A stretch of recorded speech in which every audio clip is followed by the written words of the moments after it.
யாரு ஆராய்ச்சியாளர் காண காண முற்பட்டவன் கடவுளே ஆனானேனா யாரு தன்னை அறிந்தவன். பொருள் ஒண்ணுதான், நம்ம மாத்தி சொல்லிக்கிறோம். மதம் இவங்க ஏஜுக்கு நீங்க உள்ள கொடுக்கணும். இவங்க ஏஜுக்கு நீங்க பிள்ளைங்கள மனசு இது கன்சிக்யூட்டிவா காணும் பொருள்லாம் அணுக்களின் சேர்க்கைன்னு சொல்லுவாங்க. யாரு ஆராய்ச்சியாளர் காண காண முற்பட்டவன் கடவுளே ஆனானேனா யாரு தன்னை அறிந்தவன். பொருள் ஒண்ணுதான், நம்ம மாத்தி சொல்லிக்கிறோம். மதம் இவங்க ஏஜுக்கு நீங்க உள்ள கொடுக்கணும். இவங்க ஏஜுக்கு நீங்க பிள்ளைங்கள மனசு இது கன்சிக்யூட்டிவா காணும் பொருள்லாம் அணுக்களின் சேர்க்கைன்னு சொல்லுவாங்க. யாரு ஆராய்ச்சியாளர் காண காண முற்பட்டவன் கடவுளே ஆனானேனா யாரு தன்னை அறிந்தவன்.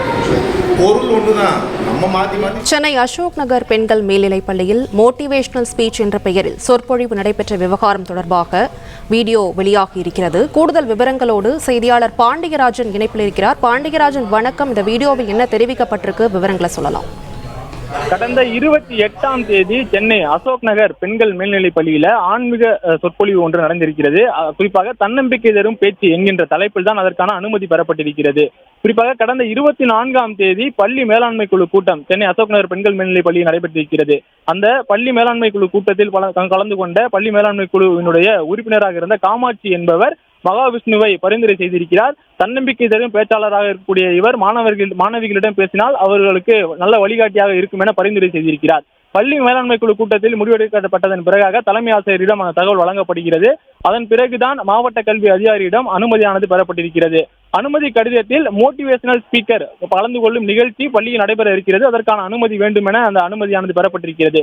ஆனால் 28ஆம் தேதி நடைபெற்ற அந்த நிகழ்வின் போது அவருடைய சொற்பொழிவுகள் ஆன்மீகமாக இருந்திருக்கிறது. மாணவர்களே பிற்போக்கான சிந்தனையாக இழுத்து செல்லப்பட்டிருப்பதாக பல்வேறு கருத்துக்களும் பரவி இருக்கிறது.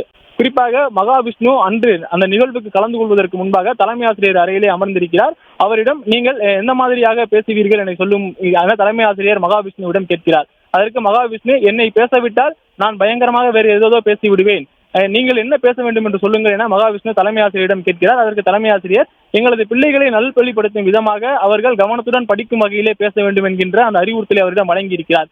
அதன் பிறகாகத்தான் மகாவிஷ்ணுடைய அந்த நிகழ்ச்சி இங்கே நடந்திருக்கிறது.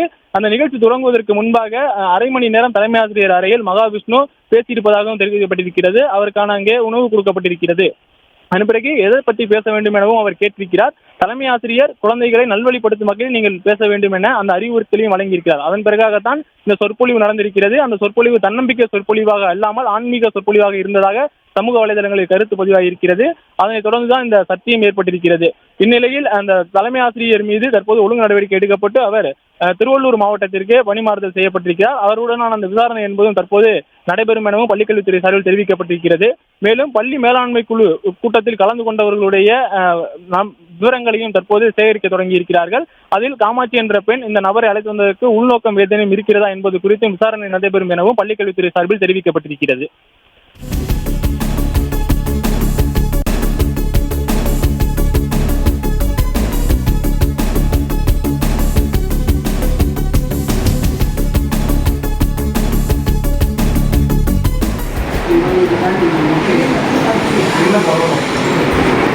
உங்களுக்கு என்ன ரிசல்ட் எனக்கு குழந்தைங்க என்னை பேச சொன்னீங்கன்னா நான் வேற மாதிரி பேசுறேன். உங்களுக்கு எப்படி அந்த குழந்தைங்க சத்தியத்தை பேசுறேன். எதிர்காலத்துக்கு இவங்க எப்படி எல்லாம் போகணும்ன்றத நீங்க சொல்லுங்க. நீங்க என்ன புரிதல் இருக்கு, அவங்க எப்படி போனா நல்லா இருக்கு, நீங்க சொல்லுங்க. நான் எப்படி போகணும்னா அவங்க